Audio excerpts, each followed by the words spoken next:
Vemos la figura de más o menos de una antigua historia de la literatura ngove, Messi Cuira.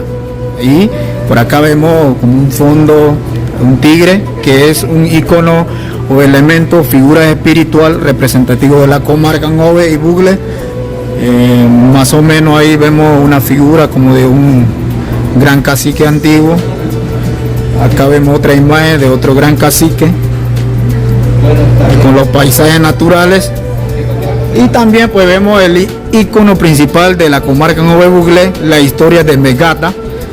En español sería la serpiente antigua, que pues prácticamente trajo la cultura y el idioma y el texto de la escritura, en este caso el idioma ngovere, que hoy en día lo maneja la religión Mamatata y algunos de la religión Cruzuley. Eso vemos el icono de Megata, pues botando el agua como fuente de vida en el fondo. Y acá terminamos más o menos viendo, si no me equivoco, el rostro de Girondai, que es una historia comarcal, no es una historia de un distrito, es una historia comarcal.